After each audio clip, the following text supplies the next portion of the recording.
मान्छेलाई मेरो कति किन यस्तो चासो होला क्या? के गर्दैछ, कहाँ जाँदैछ, कोसँग भेटिरहेछ होइन? स्टोरीमा त यो अपलोड गर्यो, गरिरहेछ, फोटो खिचिरहेछ, घुमिरहेछ, के गरे गर्दो हो? ओ माई गड! जब त्यस्तो किसिमले चासो लिनु छ भने उसलाई केही पर्दाखेरि पनि त उभिनु पर्यो नि, होइन र? उसलाई अप्ठ्यारो परेछ कि के परेछ कि हामी चाहिने हो कि भन्ने कुरा चाहिँ हुँदैन कसैलाई पनि। तर केही गर्यो, फोटो हाल्दा पनि आपत्ति छ उनीहरूलाई, नहाल्दा पनि आपत्ति। किन नहालेको, हाल्दैन अचेल भन्यो। डुल्न गएछ, हो ऊ त डुल्न गइरहेछ, ऊ त घुम्न गइरहेछ, यो नयाँ नयाँ लुगा लाउँछ, गर्छ। ओ माई गड!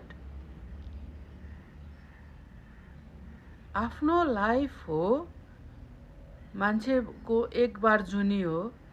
आफ्नो लाइफ आफ्नो तरिकाले हाँसेर रमाइलो गरेर पनि बाँच्न नपाउने मान्छे कि जो मान्छेले चासो लिएको छ उसले टार्ने पुर्याइदिएको छ, सबै कुरा गरिदिएको छ, उसले खुवाउनु परेछ, उसले लाउन दिनु परेछ। आफ्नो लाइफ आफ्नो मर्जी कस्तो तरिकाले बाँच्ने हो, कस्तो तरिकाले रमाइलो गरेर खुसियाली गरेर मनाउने हो, आफ्नो लाइफ बिताउने हो, त्यो आफ्नो मर्जी हो।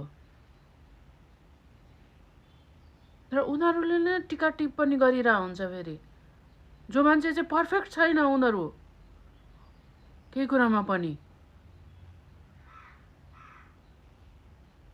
अरूलाई टिका टिप्पणी गर्नलाई त यो भएन, यस्तो गर्यो उस्तो गर्यो भन्नलाई त त्यो मान्छे पर्फेक्ट हुनु पर्यो, हर कुरामा सबै कुरा आउनु पर्यो उसलाई। अनि पो त्यो मान्छेले पनि ओ हो है, ऊ त पर्फेक्ट छ, ऊ छ, उसले दिएको एडभाइस अथवा उसले भनेको कुरा त मान्नुपर्छ, उसले त ठिक भन्यो भन्ने लाग्छ। ओ माई गड! उसैलाई केही आउँदैन, उसैले केही जानेको हुँदैन, टिक्का टिप्पणी के अर्काको लाइफमा।